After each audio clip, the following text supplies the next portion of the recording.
documents prepared by Grant Thornton, after which the board will be going in camera for a meeting.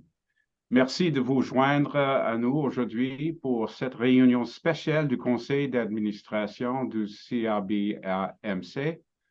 L'objet principal de cette rencontre sera d'examiner et approuver les états financiers vérifiés pour l'année 2022, préparés par Grant Thornton, suivi par une session close pour les directeurs. Et pour les personnes qui souhaitent écouter cette réunion, en français plutôt qu'en anglais, vous pouvez accéder à la traduction simultanée en cliquant sur l'icône qui ressemblait à une globe terrestre en base de la fenêtre Zoom. So today, to the board directors, I'd like to remind you to speak as clearly as you can because of the technical delays in our technology. So try to keep your speech as clearly as possible, and don't speak too fast, so especially so that our interpreters can pick up what you're saying and translate it into the other official language. So today, before starting, I'd like to first begin by acknowledging that we are, as a federal regulator of patent agents and trademark agents, and with the staff and licensees, we are living and working throughout this country on Turtle Island, which is the land that has been inhabited by Indigenous people from the beginning of time immemorial. And today, this meeting place is still the home to many Indigenous people, and we are grateful to have the opportunity to work on this land. Alors que nous nous réunissons aujourd'hui et entreprenons notre travail de réglementation, j'invite tout le monde à envisager comment nous pouvons contribuer dans le cadre de notre mandat à la réconciliation avec les peuples autochtones qui sont les gardiens traditionnels de ces terres. And with those words, then, I would like to now turn to our agenda without further delay. And I think we are going to be receiving a presentation by Sean Walker, I think, and Judah Straczynski. Judah?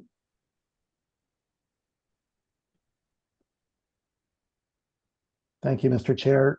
I'm going to ask Sean Walker, our Chief Financial Officer, to provide today's presentation. Over to you, Sean. Thank you so much. I think before we should start, I guess, okay, no, please go ahead. My mistake. Please go ahead. Sean? Thank you, Tom. Thank you, Judah. Good afternoon, everyone. I'm going to share my screen and present or show the financial statements. So, we should be good now.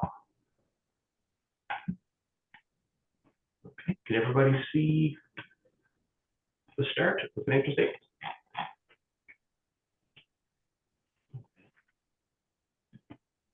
So just I think so, Sean. I think I don't see anybody I don't see anybody raising their hand, so I think everybody can see them fine.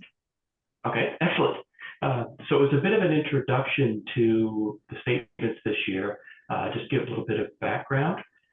So this was the second year that we had Grant Thornton engaged to perform the audit on the year-end financial statement. And just to give a little bit of more history on how we got there, back in the summer of 2021, we did a request for quotes from a few firms here in Halifax, and Daryl and I ran that process. And Grant Thornton was the successful firm, and we signed them up for a 2-year plan. So that was last year and this year. And then this year, the auditors met with the Audit and Risk Committee at the January 19th meeting to discuss the planning and their approach for the audit. And then we met again last week on the 15th to review the statements, which we'll go through today, and their audit report.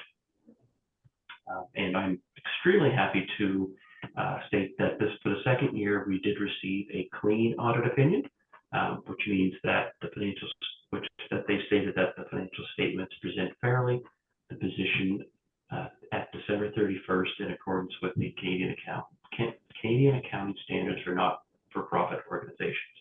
So in the accountant's world, that's a big green check mark. So we're very happy. Grant Thornton also concluded that there was no adjustments or misstatements that needed to be made or corrected.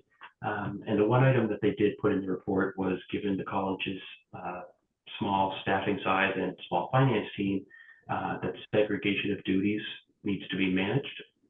Now that's similar to most small not-for-profits. So what we've done is put controls and policies in place to try to have as much segregation of duties as possible. And then today, so as Tom mentioned, we'll go through the statements. They have already been reviewed by the Audit Risk Committee, and in the package today, there is a memo from the committee recommending their approval. So we'll get there once we go through the statements. Okay. So I'll run through the statements here.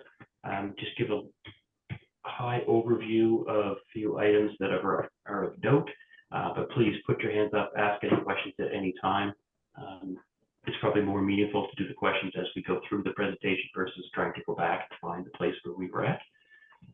So please let me know if you need to stop or if anybody has any questions.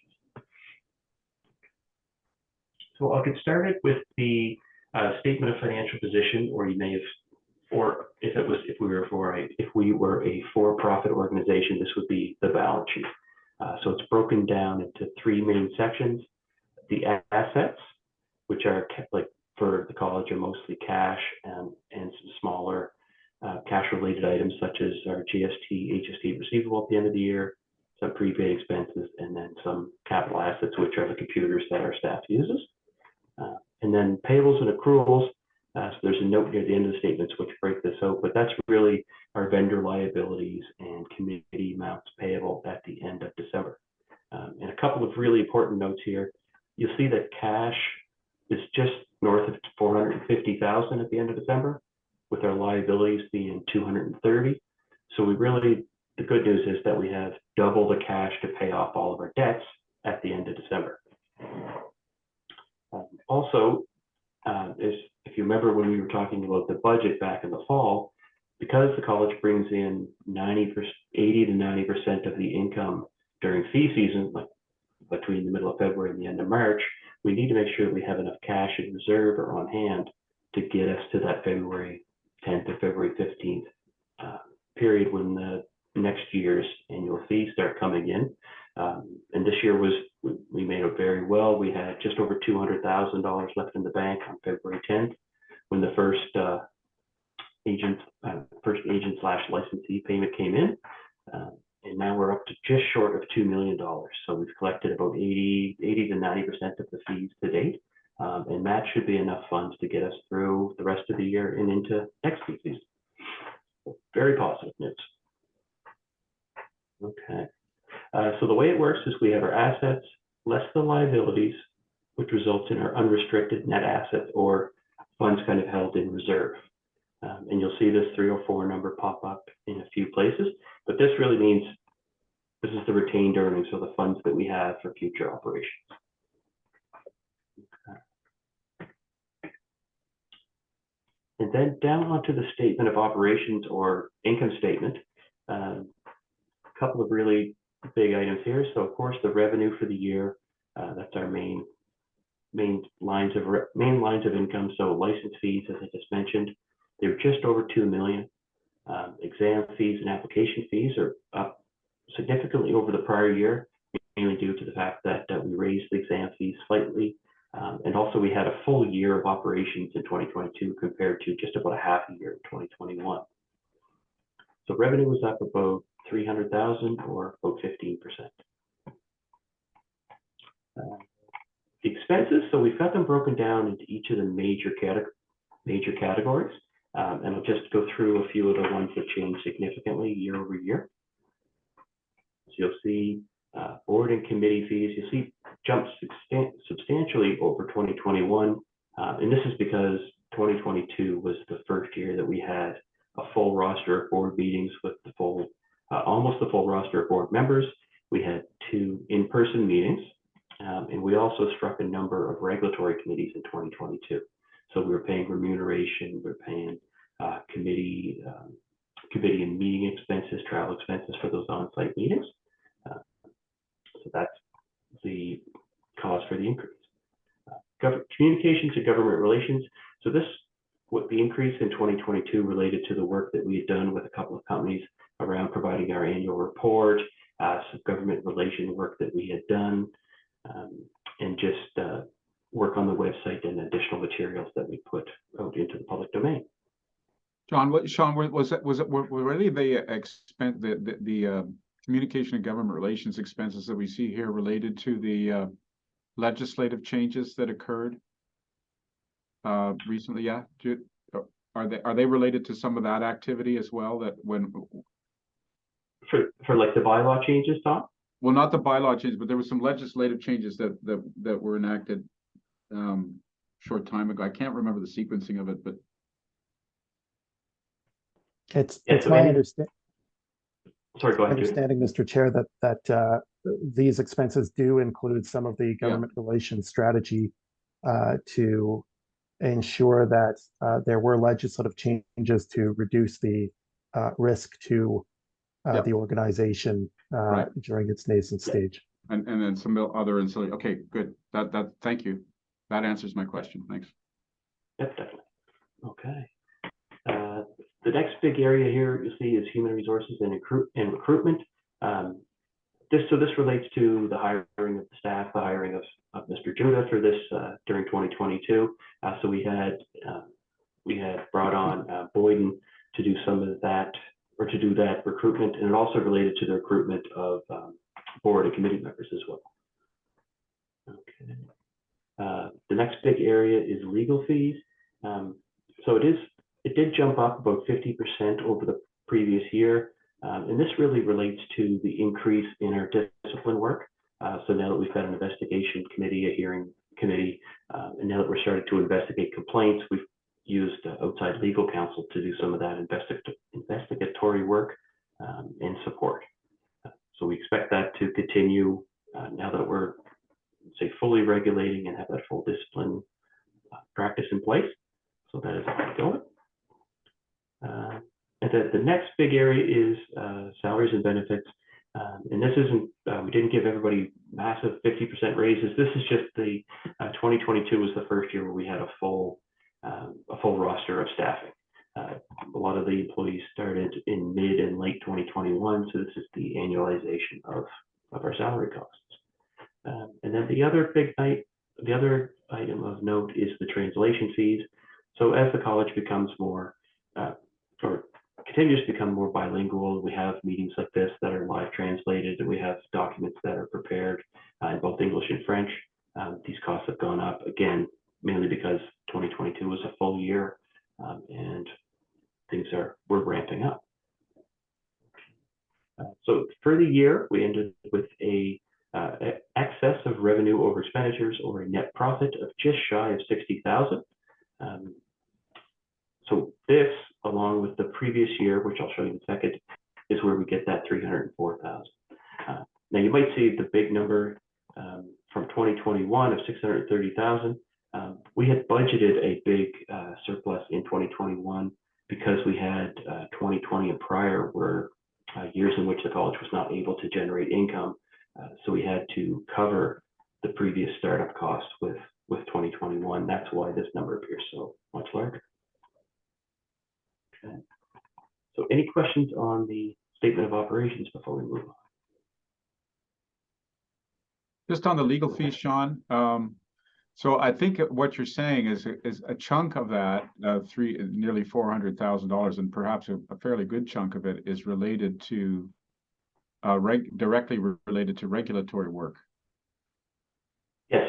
So a portion of this was for some of the work we did in the bylaws, some of the work that we had brought in external counsel to help with the regulatory work, and also the cost for our outsourced PR manager. So I'm just wondering at some point whether we're going to be able to see broken out, you know, sort of the costs of our disciplinary. Yeah, okay. I think Judah's anticipating my question. Yeah, so The cost of various aspects of our regulatory functions. I think because right now these are just expenses. Here's the college expenses. yeah, at the moment, the legal fees line item includes what otherwise could have become in-house legal counsel staff costs, Right. as well as external legal fees. We're still in a relatively nascent stage, and we have been able to reduce legal spend while getting excellent service by having a fractional discipline manager as opposed to having a full-time counsel on staff. We still only have 6 full-time employees. So this is part of this budget item is for that part-time staff. Whether we break out the legal fees on the go forward and put those part-time independent contractors into a different line item will depend on whether or not we can still maintain some confidentiality to that person's income. But for sure, these items currently reflect mostly legal services work on investigations, on policy development around developing our approach to regulation for complaints and discipline, as well as for fairness in our registration processes. It also has to do with some of the legal fees incurred, as Sean said, on developing our bylaws and our just general approach to regulation during the startup phase. But typically you could treat that as general counsel type of expenses as well.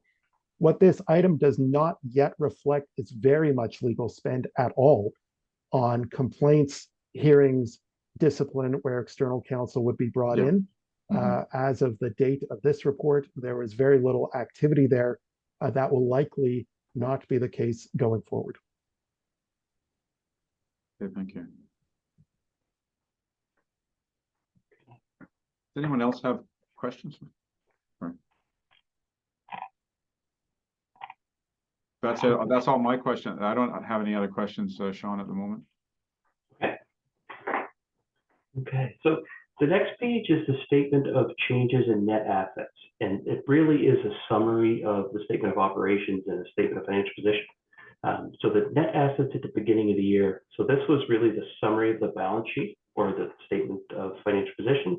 And then this excess of revenue over expenditures shows the statement of operations as a summary, which gets us to our net assets at the beginning of the year. And as the plan is moving forward to develop like financial reserves, this page might look a little bit different where we might break them down into like an operating reserve or a discipline reserve and have different streams. But for up to now, it's just a very simple A plus B equals C.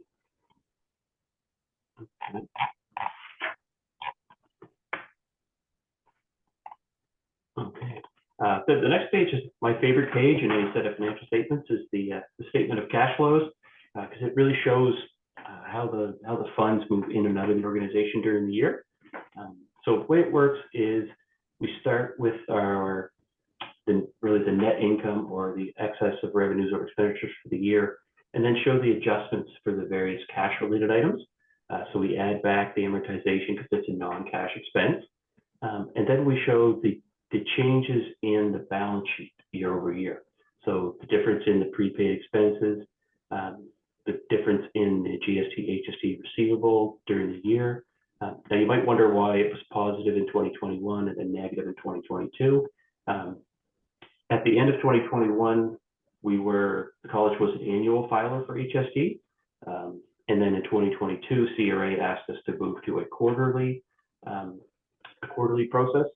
And because all of the 90% of the revenue comes in that first quarter, we have a large payment owing to CRA for the HST charged on that first quarter, and then we're net receivers for the next 3, including the end of December. So that's why it looks like it flipped. It's just because we owed money at the end of 2021 and we got a receivable at the end of 2022. And then the payables and accruals dropped so much because from 2021 to 2020, 2020 we had no money, so everything was payable. So that's why the large number. And then between 21 and 2022, there was very little difference year over year. We bought a few capital assets, so that was a couple computers during the year, which brought us down to a small decrease in cash over the entire year, but still a very positive balance of just over 450,000 at the end of the year. Then that takes us down to the notes of the financial statements. Now, I'm not going to go through each individual note because it's a lot of accountant language, but I'll just highlight a few of the big items. So right off the bat is the nature of operations. So this says that College of Patent Trademark Agents is a not-for-profit organization established by the College of Patent and Trademark Agents Act, and we're not-for-profit for accounting and tax purposes. So we don't have to file a corporate tax return, but we do have to file a NPO information return, which we get Grant Thornton's assistance with, and I just received a draft copy of it just for this meeting to review, and that will be sent in. Once the statements are signed off, it'll go to CRA very shortly. Basis of accounting. So these really say that we follow the Canadian standards for not-for-profit organizations.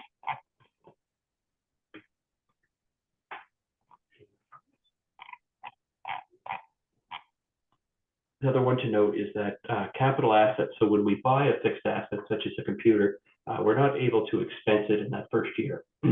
We write it down, write it off by 30% per year. So that's where we have to disclose the rate that we use to use our capital assets.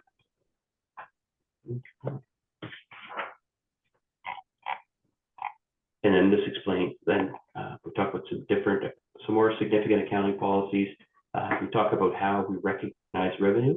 So license fees. So as I mentioned, we've brought in just short of $2 million year to date for the 2023 year. But for accounting purposes, we recognize 1/12 each month of those fees that we receive, so that we're matching the timing of when the revenue comes in to when we're incurring expenses that would go against that revenue. So cash. So if we were doing a cash basis, we'd have a big chunk of money, big chunk of revenue early on, but since we're using the accrual basis, that gets spread out throughout the year. Capital assets again with our computer hardware.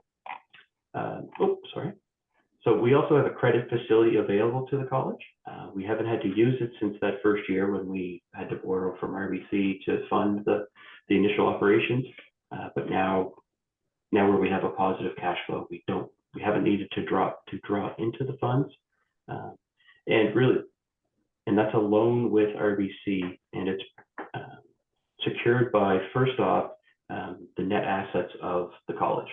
So that $304,000 that we mentioned earlier, that really is the security that RBC would have first and foremost to cover up any outstanding loans if we had it.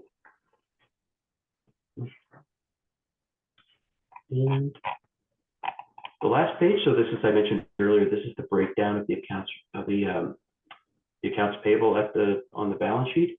So we have the trade accounts payable. So this 150 that is made up of vendor payments to the law firms that we've used, so the other service providers, and then we have accrued liabilities. So that's where we accrue the audit fees until they get finalized, and then committee remuneration payable. So a lot of the work that the board examiners group does, some of it draws into early 2023, and we pay that out once that work is done. So early in April that will be paid out, but it relates to the exams for 2022, so that's why we have it as accrued and not paid in the previous year. Contingent liabilities. So this deals with if there was any outstanding court cases or claims against the college. Right now there's none, but we have to say if there were any, we would be disclosing them. And then the final line here, comparative figures. This says so that the comparative figures have been adjusted to conform with changes in the current year presentation. So I'll just quickly show what that means so you can see what changes were. So previously in 2021, we had shown a number of these areas combined under professional fees. And right here. So we had 392,000 last year in 2021 shown as professional consulting fees. But in 2022, we've restated that into these smaller buckets with the, and this is an item that came up at the Audit and Risk Committee where they said we should try to be as transparent as possible and break that number down into smaller areas. So previously it was a lump number, now we've broken it down into the communications, finance and accounting, HR, IT, and registration and program fees. So this 392 would have been one number here, but we've broken it down into the smaller areas. So that's what that note relates to. Okay. So that is the quick run through of all of the statements and the notes to the statements. Any other questions on them? I don't see any, Sean. It looks like you've done quite a thorough job of presenting the reports, the statements rather, so the draft statements. So could I just refer everyone to the resolution that is on the agenda? It's part of the memorandum that was provided with the board materials, and I'll just read it for the record. Be it resolved that the board approves CPATA's audited financial statements for the period ending December 31st, 2022, as provided in the meeting package. And further, be it resolved, the chair or vice chair of the board and the chief executive officer are authorized to sign the statements on behalf of the college, and the CEO is authorized to publish the statements on CPATA's website and distribute them as required. So that is the resolution. Do I have a mover? Jeff, and seconded by Ruth. All in favor of the resolution? All right, so passed unanimously. So that's the business on the public agenda. Unless there is any other business that any of the directors wish to raise right now before we go in camera for the next part of our business today. Okay, seeing none, I'm not sure that we actually need a motion to adjourn the meeting, but I'm assuming everybody is in agreement that we should do that and move in camera. And I just, as Andras has pointed out, there is a link in your agenda. I think it's in your agenda materials, correct? Yeah, should be right at the bottom under the in-camera session. If you click on that, you should be put into the in-camera session. Excuse me, just housekeeping, Mr. Chair. I'm using two different devices, so I can't click on it on a different device. Can someone please just put it in my calendar? That would be helpful. Sure. Thank you. Okay, who's going to do that? Andras, could you do that, or could somebody do that? Send her a link? Or just even in an email, separate email that separate email. The link is in the agenda. It says click here for the in-camera Zoom meeting link. Right, but my agenda's on a different different machine. She can't access the link. So. Yeah, I just I'm sorry, can you hear me? Yeah. Can you hear me? Yep. Okay, yeah. So Ruth, you want me to send you the link via email? Sure. And me as well, please. Thank you. And Iris as well. Why don't you just send it to everybody? All right. It's always easier, I find, to have all the links embedded in our calendars as opposed to trying to find them elsewhere. So. Okay, so that'll happen, and then so hopefully everybody will be able to get into the meetings shortly. Okay, and thank you, Sean. Thank you, staff, for the presentation, and Judah, you'll be joining us in camera. Okay, thank you then. Bye.